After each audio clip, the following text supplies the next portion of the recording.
Hello and welcome to Gaze at the National Parks, the podcast. I'm Dusty. And I'm Mike. If you're joining us for the first time, Gaze at the National Parks is a podcast that explores the trails of America's national parks. One hiking trail and one national park, one park at a time. In between our full-length episodes, which explore these trails, we have trail mix episodes. These episodes cover a variety of topics related to the national parks and the environment. And sometimes that means special guests. Over the last several months, we have had the opportunity to partner with Moon Travel Guides and the pleasure of speaking with the authors of several travel books, including Jason Fry and Jenna Blau. Both authors gave us a unique vantage into their quote-unquote home parks through candid conversation about our own experiences there. For Jason, these included Great Smoky Mountains and Shenandoah National Parks, and for Jenna, Death Valley and Joshua Tree National Parks. Our last interview in this series of episodes featuring Moon Travel Guide authors for this season is with Hilary Nangle, whose book on Acadia National Park is an absolute treasure. Acadia National Park is a park that we have had the pleasure of exploring on more than one occasion,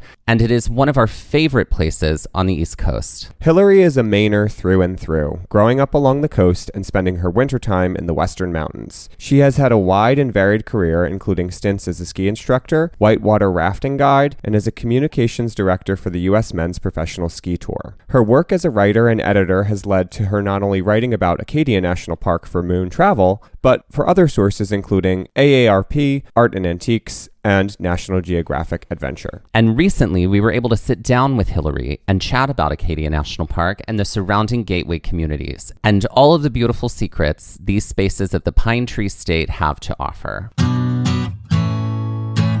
All right, so I'm Dusty. And I'm Mike.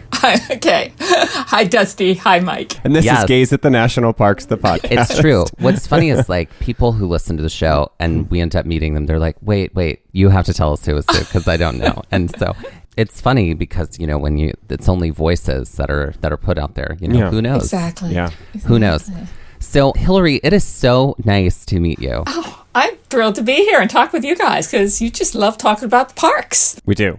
We love talking about parks. We are definitely like nerds for trails and parks because we'll do them all day long and we'll just collapse at the end of it. But we, geek out over like shapes of rocks. We nerd out over like trees on the trail, birds that we see, the animal prints, like all of the above. We love all of it. And Acadia is, I think, probably for me on the East Coast, my shining gem because it is just such a cool space in so many ways. But specifically, the thing I think that thrilled the both of us about Acadia the first time that we were there was that it is essentially a choose your own adventure park when it comes to trails. It's like you can be on this trail and then connect to that trail and then go to this trail. And you can do all of that in a day and get back to where you started from. So that is something that all those choices excite me in so many ways.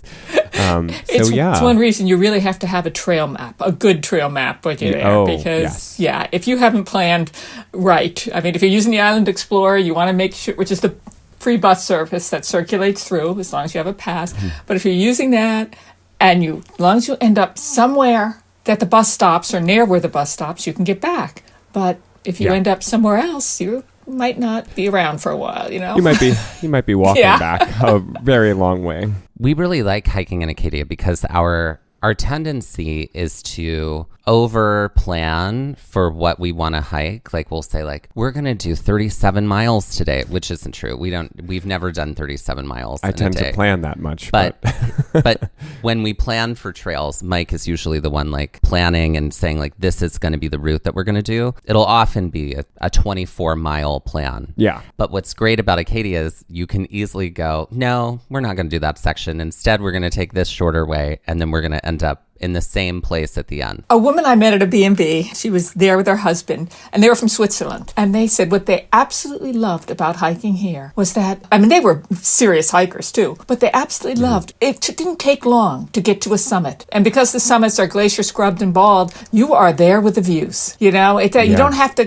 climb, 5,000 feet to get to a spectacular view. You have to do when you're in many of the European Alps and area. So we talk about a lot when we talk about Acadia. We're like, it's so many landscapes all in one place. You get beach, forest, mountains, boggy, swampy. You get climbs. Yeah. You get, I know I'm doing a little bit of disservice to the rest of Maine, but you almost get all of Maine in one island when you're on Mount Desert Island, because you've got mountains. They're nowhere near as big as the mountains in the western part of the state, but they're mountains, You've got ocean. You've got little pieces of sand, which aren't really sand, they're shells at Sand Beach. Yeah. You've got rocky coast. You've got lakes and ponds and streams. You don't have huge rivers, but they're close enough. I mean, you get a real taste of Maine when you're on Acadia, within the park. The other thing a lot of people don't realize is the whole cultural landscape of the park, because Acadia is really a different park from all the rest of them. And it's a park loop road, the stair trails,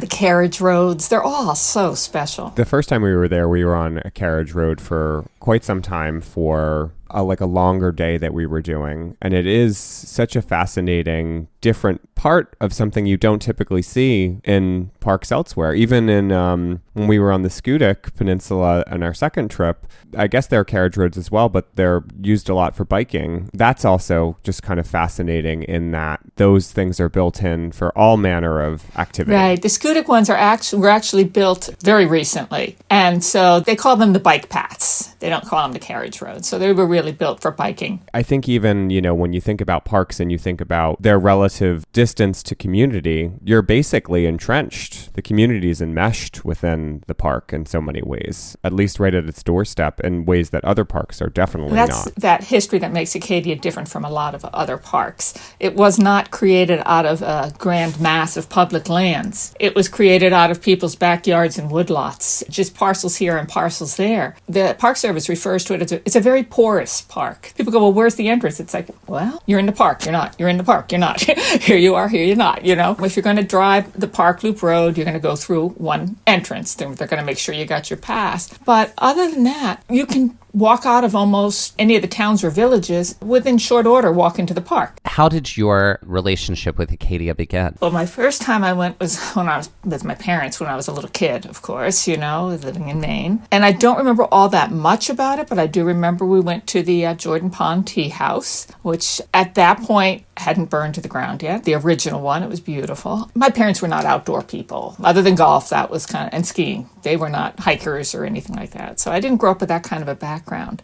But as I grew older, I went in that direction.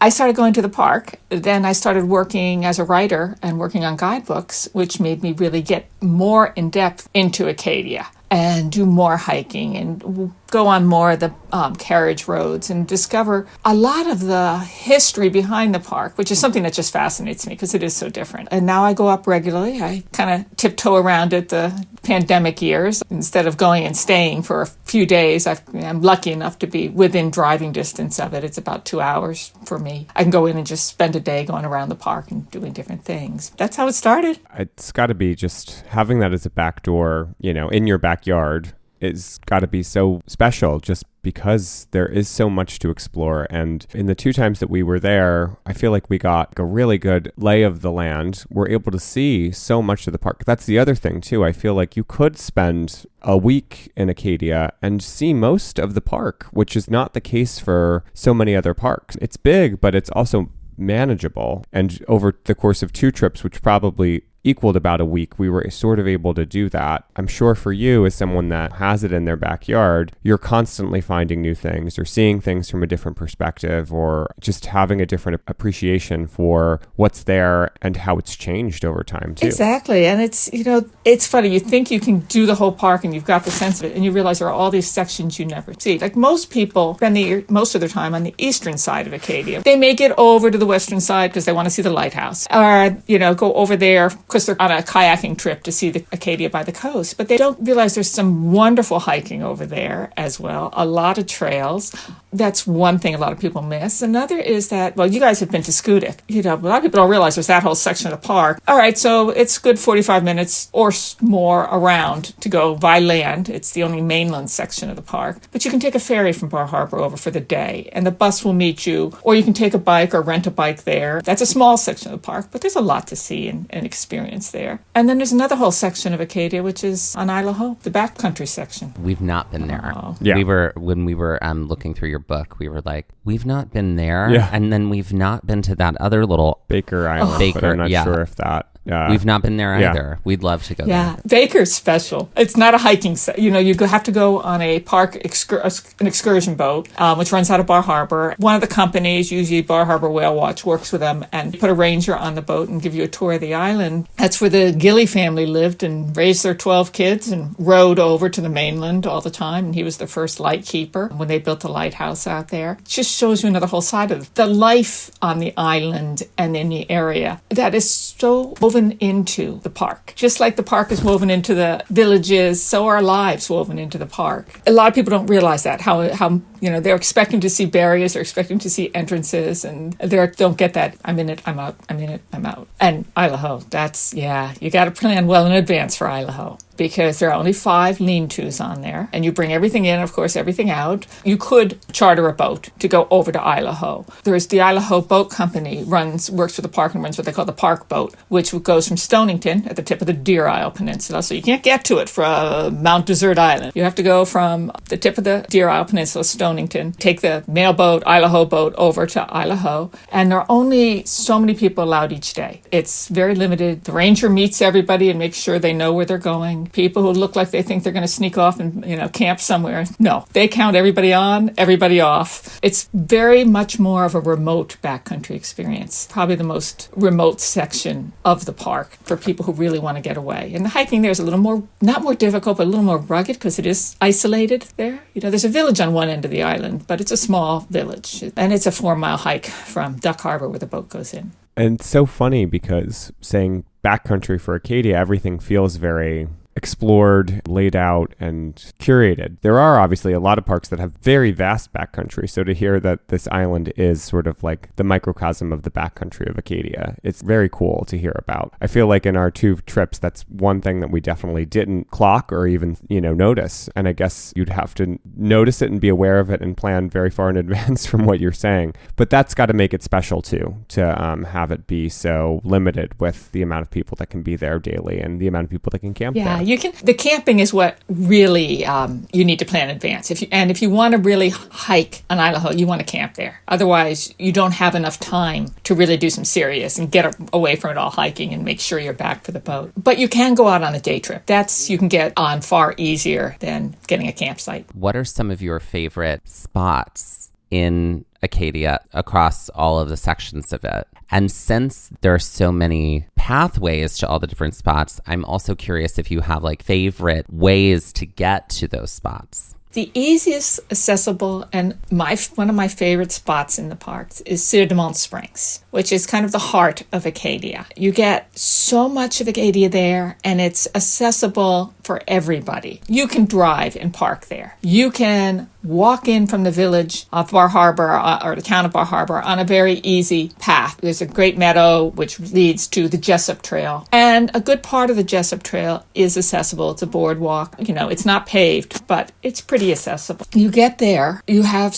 again, so much that you can do in this one little place in the park. You want to hike. Door Mountain rises right behind it. Okay, it's really in the shadow of Door. And George Door, of course, is considered the father of Acadia. That's why it was named. And he's the one who gave the land and built the Italian Florentine spring house. That's kind of fancy right there at Cedar Springs. And you can see that. But the trails there, those are some of the CCC trails. Okay, the so-called Tree Boys. But they go right up Door. There's 4 good ones that are memorial trails. They all have these beautiful granite stairs, ebbing and flowing up the mountain and stopping at little balcony areas so you can look out for beautiful views and then continue up, and some of them are lined with some coping stones. One of them is named for Eliza Homans, who, when they created the park, she gave the first parcel of land to the park effort. That parcel was the Beehive and the Bowl, which you guys probably hiked. And you probably didn't realize that history. That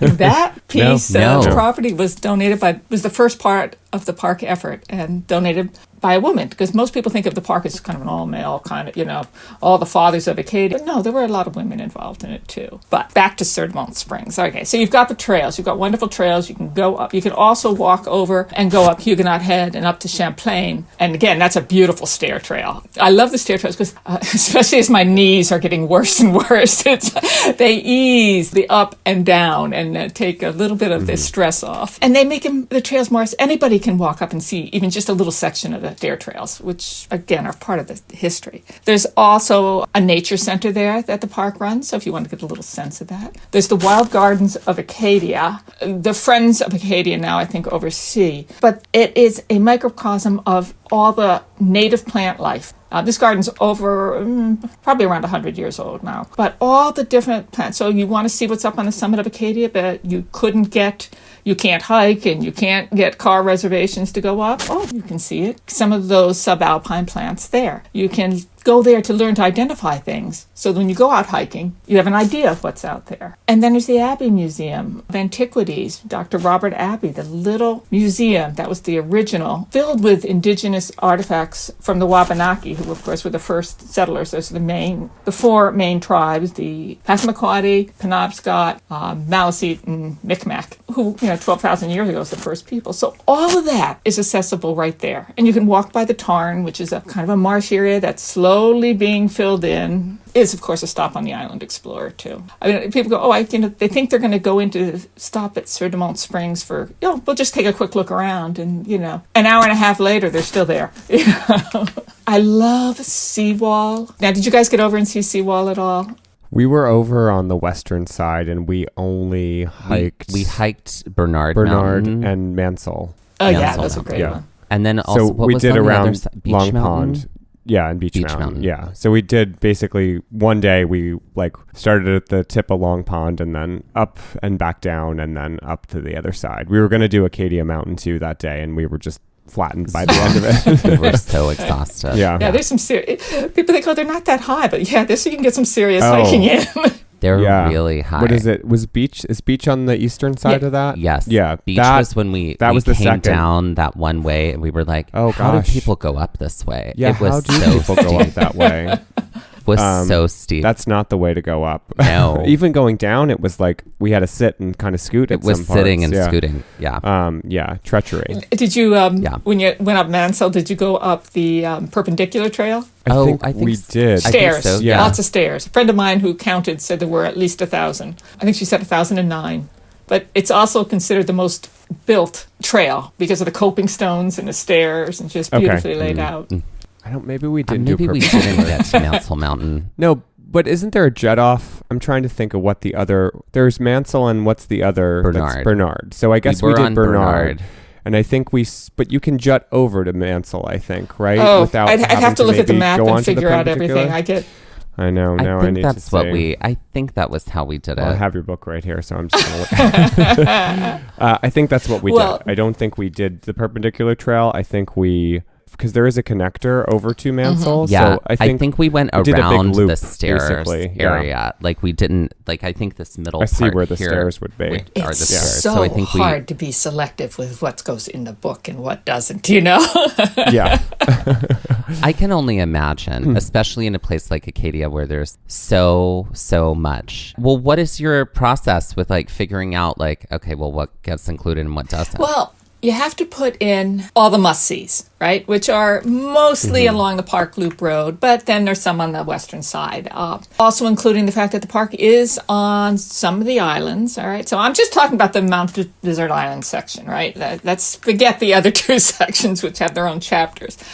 But Baker, as we talked about, the Cranberry Islands, taking the path. I love telling people, really take the little ferry boat. It's not serious. You're not going to hike. You're just going for the experience of going on these boats that go out. They're like giant lobster boats, really, of either Northeast or Southwest Harbor. You go between the two Cranberries, and the boats kind of to and fro and hopscotch along. You can get off and on and off and on. Your ticket covers you for the day. You can go where you want to go. But there's a small museum on Islesford, which is one of the islands. And that's a park runs that museums. So there's it's mostly local history, but you get a little more there too. So yeah, I've got to put things like that into the book. I've also got to provide a lot of information on dining and lodging, which there really isn't much of to speak of in the park. It's not like the big Western parks that have all these beautiful old historic hotels. It differs because the hotels were in the towns on Mount Desert Island. So I've got to make sure I give people enough places to stay and places to eat. So I've got to get those in. And choosing what goes in with the park, I try to balance trails people expect to be in the park and sites with some surprises and some places that,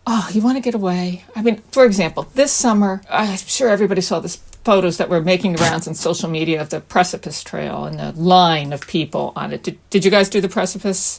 We did. Is Precipice, I'm trying to remember, is that near Huguenot Head? I'm trying to think of where it is. You come off the Park Loop Road to hike it, and it's basically a cliff trail with a little path around. It's a rung and ladder. Oh. Yeah. I think we did do that. Yeah, I know the name is familiar, but yeah. It's not one you kind of go both ways on. You kind of make it into a loop. No. But, if somebody... Yeah, I just can't remember. A lot of... It was, it was getting a lot of people were talking about it, and so it started getting people who really shouldn't be hiking it on it. You get somebody who stops or freezes because they're scared of the heights, or they just want to go back down, and you've got this line behind you, and everybody's on a cliff edge going... Well, it's sort of like the Beehive, I would imagine, is like... Yeah. Which we have done twice. The first time in reverse accidentally, and then the second time the way that you should do it, which is hiking up it, not down. Yes. Yeah, we hiked down it the first time because we had ended up there on this long day. And it was like, this is a short way to get over to the Sand parking, Beach, I think. Sand Beach. Yeah. And so we started going down and we were like, this is a vertical climb. We were so, we had hiking poles in our hands. We were like, okay, well, we've got to repack everything so that we can do this. And everyone that was going up was super kind about it. Super kind. They were very kind about it. But that was also, this was pre-pandemic the first time we'd done it. And then the second time it was that summer right after. It was summer 2020 that we were able to sneak up and kind of explore the park again. So we did it early because, again, Acadia that summer, I mean, just like all the other parks that summer and this summer too, just have exploded as far as population goes. It was wild to see. I feel like that first time we were there, what was that, 2018, I think we went? Yeah. The summer of 2018. It was busy, but it didn't feel like such a crowd that it was hard to navigate. And then I just remember coming off of the end of a long day and having to walk back to where we had parked at the parking lot of Sand Beach and Beehive and walking along Ocean Path. And it was insane. It was truly insane. Yeah. You've got to put the iconic trails in, right? But then, I like to tell people, okay, well, you want to get away, go to the western side of the island. Some of them, obviously, Beach Mountain is going to be much more busy. But as you keep going west, as you went up Mansell, and in that area, it got fewer and fewer. And if you drop down into the Great Notch and the Long Pond area, you really can get away. It was very peaceful and quiet out there. Yeah. I mean, I came in one year on the 4th of July weekend with a friend because I needed to see something. And I'm like, okay, we're going to try to avoid people. Yeah. We're just going to stick on the western side. We started out, we went into the Pretty Marsh picnic area, which is just a beautiful picnic area. If I'd wanted to grab a picnic table, I had my pick of them. There was, very few people there. Kept going, of course, saw more people as I got over to the seawall section because there is a campground there. But again, the lighthouse, of course, gets busy because they don't have a big parking lot there. I was with a friend and we had 2 dogs with us. So I'm like, okay, we got to eat outside somewhere. Where are we going to go? And I'm like, well, I know one place. I'm sure it's going to be totally crazy. I said, it's really good, but it'll be crazy. And it wasn't. That's the thing about the western side. It tends to be quieter. I guess we read about it online somewhere. They said get there very, very early. Well, because remember, we parked at Long Pond and there was really no parking there. 12 parking spots there or something. They said get there very early if you want parking. Even just to do Beach Mountain and see, that is also another kind of swimming hole spot for people. When we were climbing up that, which was like in the afternoon, it was packed out. I really enjoyed the challenges that Beach Mountain and kind of going up those ladders. And obviously that's not a trail trail that is for everyone. But that was so different from the Mansell and Bernard Mountain side of the pond. You're getting like, it seemed like it was a more of a social part of the park. A lot of floating on the water. Yeah. Once you get to a certain lot of point, beaching. you're allowed to swim.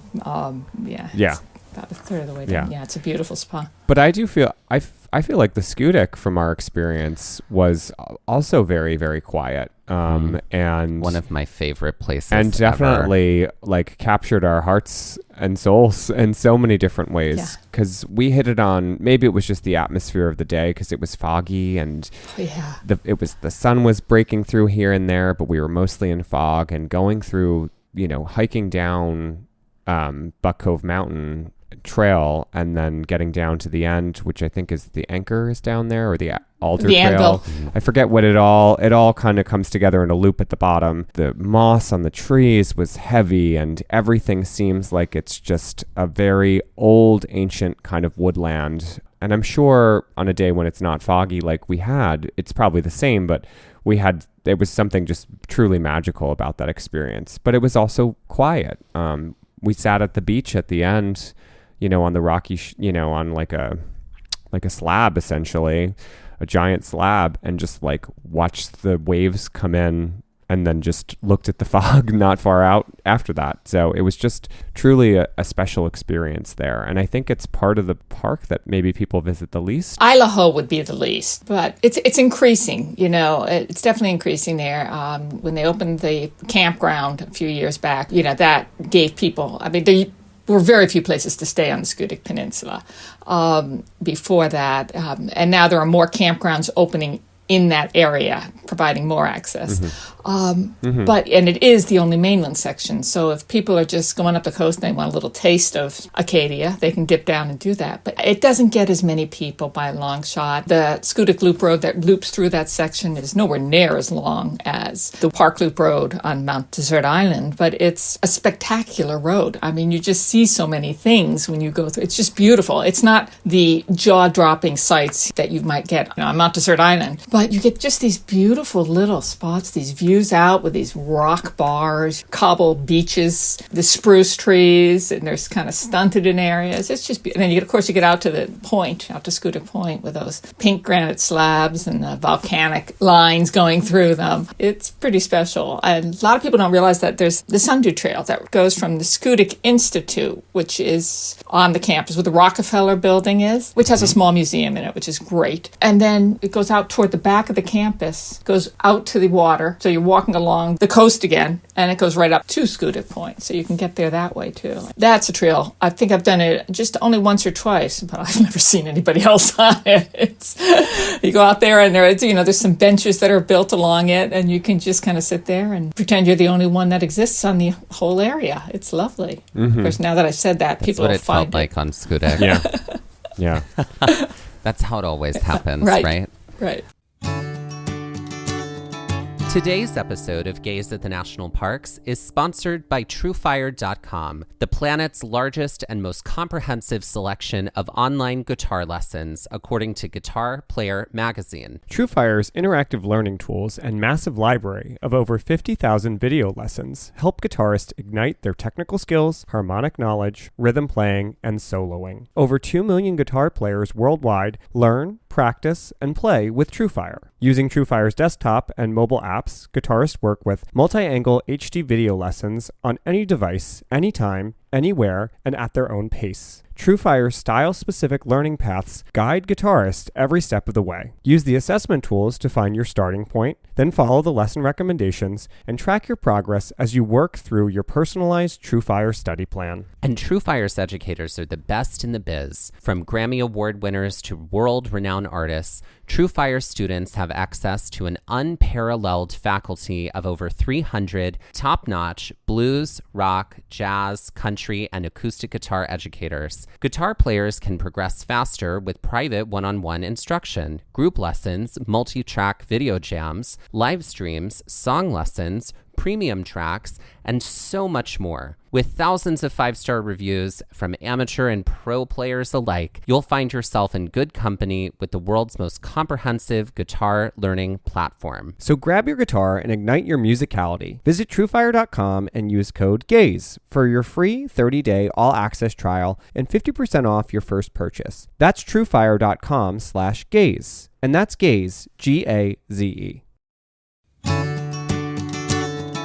Our next partner has a product I literally use every day. I started taking Athletic Greens because I wanted the best immune system possible. I'm somebody who takes vitamins every day, and I just felt like Athletic Greens was definitely something to try out. I started taking Athletic Greens to improve my gut health, which is a journey I've sort of been on for the last few years with different probiotics and things like that. Your gut health is tied to so much of your other health, including sleep, that I felt Athletic Greens was giving me the best source for that gut health. One scoop of Athletic Greens is 75 high-quality vitamins, minerals, whole food source superfoods, probiotics, and adaptogens to help start your day right. This special blend of ingredients supports your gut health, your nervous system, your immune system, your energy, recovery, focus, and aging. Okay, so we both started taking Athletic Greens, also known as AG1. I take it in the morning. It's the first thing I do. Sometimes I incorporate it into a shake. It has a great flavor. I also have all of the to-go packets. I took them with me when I traveled. I gave some to my mom. I gave some to other family members that I saw. I really love it because I'm not somebody who drinks coffee and I'm not somebody who takes in caffeine, but I feel like it gives me energy all the way to the end of the day. Yeah, and for me, I am a coffee drinker, but I would take my vitamins and sort of any probiotic in the morning along with what I eat for breakfast. This was such a great supplement to that habit of having breakfast and coffee. It tastes really good too. And it's like one-stop shop for all of your vitamins for the day. Right. It's the small micro habit that you can do every day, and your subscription comes with a year's supply of vitamin D, which is great for these winter months that we're about to go into. And for every purchase, Athletic Greens donates to organizations to help get nutritious foods to kids in need, including No Kid Hungry. It's good for any diet, whether you're vegetarian, on paleo, or keto. AG1 or Athletic Greens is gluten-free, nut-free, dairy-free, egg-free, and there is no added sugar. Athletic Greens also supports better sleep quality and recovery and is a climate-neutral certified company. Right now, it's time to reclaim your health and arm your immune system with convenient daily nutrition, especially heading into flu and cold season. It's just one scoop in a cup of water every day. That's it. No need for a million different pills and supplements to look out for your health. To make it easy, Athletic Greens is going to give you a free 1-year supply of immune-supporting vitamin D and 5 free travel packs with your first purchase. All you have to do is visit athleticgreens.com/gaze. Again, that's athleticgreens.com/gaze, and that's GAZE, to take ownership over your health and pick up your ultimate daily nutritional insurance. I'm really excited to incorporate this on days where we do really long hikes.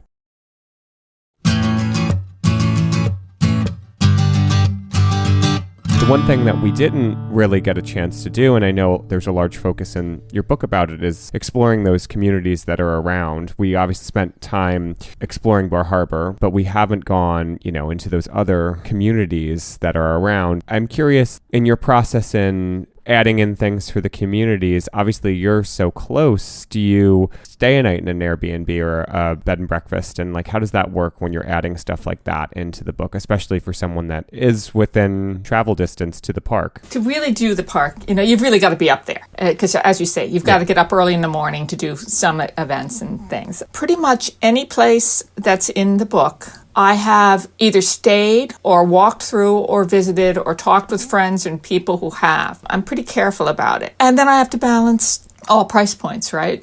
And that gets increasingly harder on Mount Desert Island as the price of lodging goes up. I think it's a universal thing around parks, in the towns around parks, where Airbnbs have bought up a lot of the housing. So they're aren't that many places to stay. The price of everything goes up. And of course, they have the worker shortage that results from it, which is even more when you're in a seasonal island community. Yeah, no, I try to visit. I try to eat all different places. And I try to include and add things that, for example, museums, sites that I think complement or add to the experience of the park. For example, if you love birds and you're out bird watching, you're going to love the Wendell Gilley Museum. It's full of carved birds. It's in Southwest Harbor. He was a local plumber who was a bird carver and a fantastic bird carver. So you can go in and see the carvings, and you can even take a carving class if you want to. So that's a good one. You know, when you're hiking around the island, you're running into granite everywhere you go. And there's a Granite Museum. And if you want to know more about that granite, because every quarry in Maine had a different granite, you know, you can go in, talk to the guy who runs it, tell him where you're from, and he'll help you see if there's Maine granite or Mount Desert Island granite near you at home. There's a good chance there is. It's all over the place. You know, it's used in everything from roads to monuments, to national buildings, places like that. You know, the Abbey Museum, the big one in Bar Harbor, and even something as fun as St. Saviour's Church in downtown Bar Harbor, which has 10 Tiffany windows. The 11th was stolen. I mean, how do you steal a stained glass window? I keep pondering that. You know, and those Tiffany windows speak to when Bar Harbor was the rival of the Newport as a summer colony, right? With the Astors and the Vanderbilts and the Pulitzers and the Rockefellers and all, you know, who's who of the island. But there's also other windows, and one of them, which I love, honors the Jackson Lab founder, which the Jackson Lab, when you're hiking up, for example, a precipice or a beehive, and you're looking out, you can look kind of back and down, and even when you're going out the road out that way, you'll see kind of a long lab. It's the Jackson Lab, and they do pioneering research, and they create genetically specific mice. And there's a window in that church with mice in it. And I just think that's so cute. I look for things that complement. I look for things that are offbeat and weird and fun and funky, because those are the things I love. We're the same way. We love those. Yeah, it's like that church, you know. It's just, okay, it's a church. No. Yeah, I'm internally clocking that bird place, because I decided to stop denying who I was, and that was that I like birds very much, and I was just like a birder in the making. So I just was like, I'm doing this now, and so yeah, that's definitely a stop I'll have to make the next time we go. Yeah, and there are there are a lot of good companies and people on the island who will take you out to find things. I mean, I tell people that if you really want to experience the park, you've got to see it in some capacity from the water. Whether that means you're going to go kayaking or you're going to get on one of the excursion boats that takes you out, because then you can really get a sense. I mean, we talked about Baker Island. The boat that goes to Baker Island goes by Otter Cliffs. Now, when you're on top of Otter Cliffs, if you're walking along the ocean path and you're looking out, you may see somebody standing there with climbing gear. But when you go by it on a boat, if you've got binoculars, you can see people in all these positions on the cliffs climbing up, and it's kind of, you know, it's kind of cool. So yeah, a boat gives you a whole different perspective. Yeah, something we haven't done yet either is an excursion like that, either for whale watching or kayak, you know, for the purposes of just going around the island, because we've mostly been on land. We did do the Bar trail, Island. Bar Island. We did take the trail across that was really at special. low tide. Yeah, that's just special. And the views, I mean, I've been up there like just after sunrise, and it's spectacular. You know, it's just, you can watch the light come into the town, but it's cautioning people that you have to do it specifically around low tide, or you're going to be stuck there. Oh yeah. And never fail. Every summer, somebody who's not familiar with islands and waters and all that comes out and parks on the sandbar, and the tide comes in. Never fail. Oh, no. Yeah, yes. And you can't emphasize it enough. I can also see how people are like, oh, look, there's a sandbar, let's go over, who haven't taken the time to think about what they're actually doing, and that maybe that sandbar that gave the island and the town its name disappears. What a nightmare of a situation I know. to end up in. I know, yeah. I'm curious, for someone who's never been to Acadia before, say they're coming for a couple of days, what do you recommend for somebody who's coming for a few days, who's never been before? What are the first few things you would say? Do these immediately. I would say first, before you even come, make reservations to go up Cadillac Mountain. Pick a time of day. If you want to do sunrise or sunset, both are spectacular. You're going to have people up there, but make the reservations. You can't just drive up. They do hold back a number of reservations for the day before, so you can, so many, I can't remember the exact percentage, people can make them then. But if you want to be sure, and yes, you're playing a little roulette with the weather, but you may pick a foggy day or a rainy day and there's no sunrise or sunset, and there's not much. If it's foggy, there's not much in the view, but you at least get up there. And as you said, fog is beautiful, right? It can add this kind of quality that you don't see elsewhere, especially if you're up on the summit of Acadia and any of the little subalpine flowers are blooming. Anything with color tends to shine a little more and show a little more in the fog. So, it's pretty in its own way. You have to learn to appreciate things in their own way. So definitely want that. You definitely want to drive the Park Loop Road and give yourself enough time to enjoy it.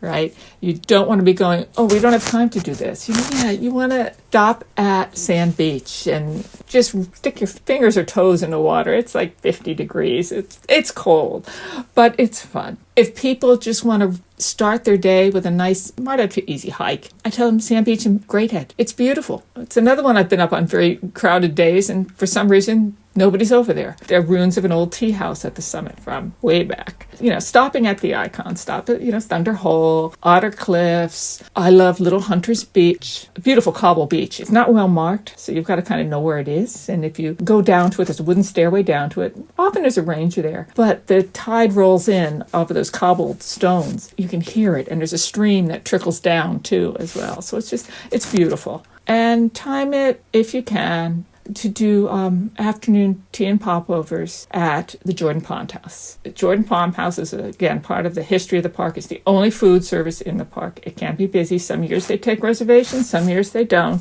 Sit outside if the weather's fine. You are sitting on the lawn. There are gardens. You're looking down Jordan Pond at the bubbles, which are, this mountain formation. Afterward, you can go up and hike the bubbles, especially South Bubble. It's got a great glacial erratic, and you can do that Sisyphusian photo of trying to push the rock, and hold it back or whatever. And then if you continue out just a little bit, I think some people just go to the rock and turn around and don't realize you have to continue out, and then you've got that beautiful view over Jordan Pond and out to the Cranberry Islands for very little effort, maybe a moderate trail. That's on that side of the park. So, and of course you want to do the carriage roads, right? So allow time to choose which way you're going to do the carriage roads. Are you going to bike them? Are you going to take a carriage road tour on a horse-drawn carriage? Or are you just going to plan a nice little walk? Whichever way you do it, I say do it to take in as many of the bridges as you can, because that's another thing that makes the carriage road special. Each one of the 17 stone bridges that are on the trail, everyone is different.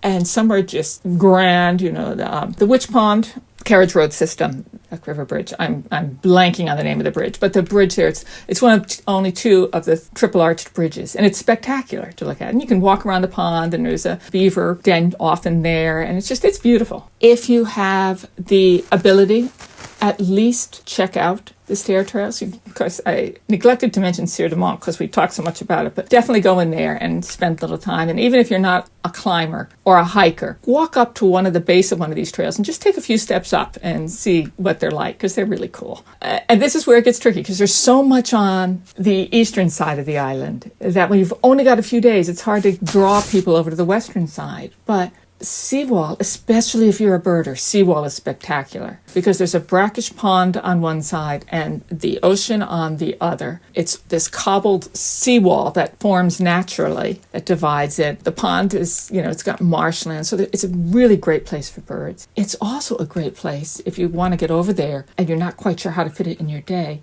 to go in at night, on a clear night, because the stargazing there is spectacular. All right. So you can go there and just, go to the picnic area. You can just pull right in there, or really anywhere along. The picnic area at least has some tables so you can sit down. It's kind of hard to spread a blanket on cobbles to look up at the sun.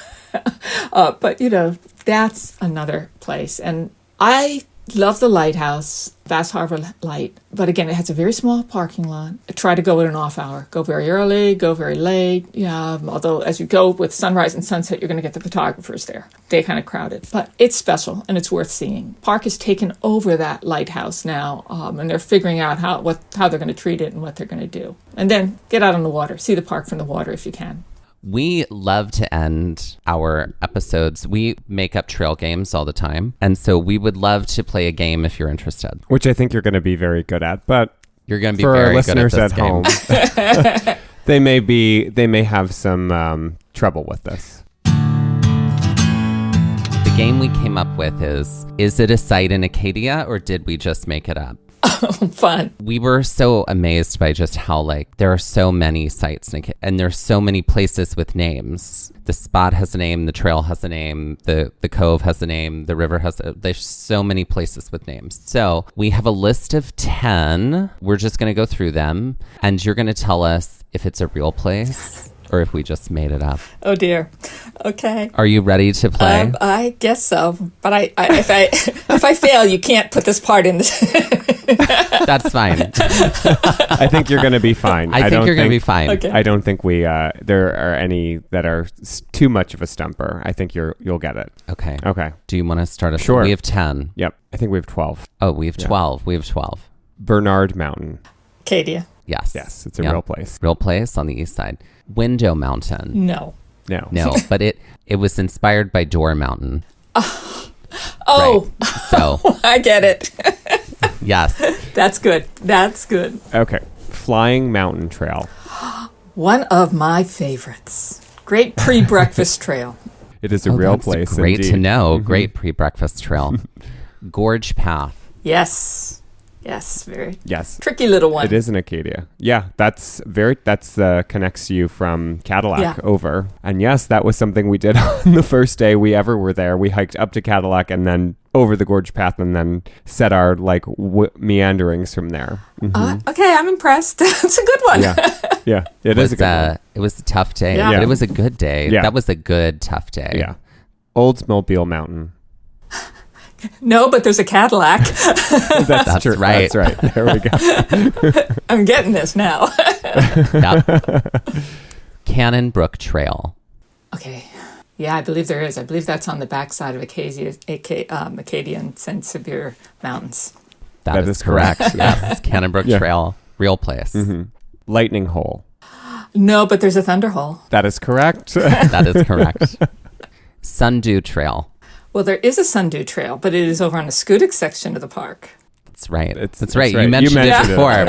Yeah. We were like, she's mentioned Yeah. every one of these on this list. Pimento Mountain. Okay, where are we going with this one? Let me think a minute. No. Cocktail? No. Where are you going with this one? I can't. There You're is right. no There is pimento. no No. Pimento Mountain. Pimento is the type of cheese, Oh, right? right. But there is Pimetic Mountain. Pimetic Mountain. Okay. Right. Okay. The Beehive. Oh, yes. Yeah. Yep. The Funnel. The funnel. No. But No. where are you going with that one? But there is a bowl. Oh, yes, there is.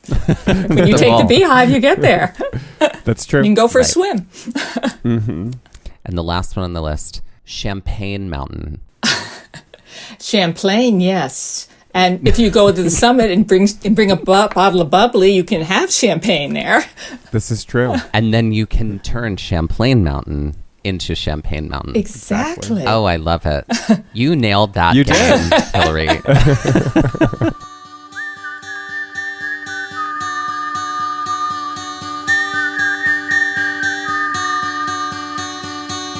This has been Trail Mix by Gaze at the National Parks, the podcast, and we're here to remind you to hike early and hike often, and that adventure is always out there. Gaze at the National Parks was created and is hosted by us Dustin Ballard. and Michael Ryan. To see images from this episode, follow our Instagram at Gaze at the National Parks. To contact us, email us at gazeatthenationalparks@gmail.com. And to find out more about the parks visited on this show, visit our website, gazeatthenationalparks.com. That's Gaze, G-A-Z-E. All original artwork featured on Instagram, on the website, and in our Gaze shop is by me, Michael Ryan. All original music was written by Dave Seaman and performed by Dave Seaman, Mariella Klinger, and Sean Sklios. Our music producer is Skyler Fortgang. This episode was edited by me, Dustin Ballard. We would also like to acknowledge that while recording this episode, that we are on the traditional and stolen lands of the Lenape people, also known as Ocean County, New Jersey.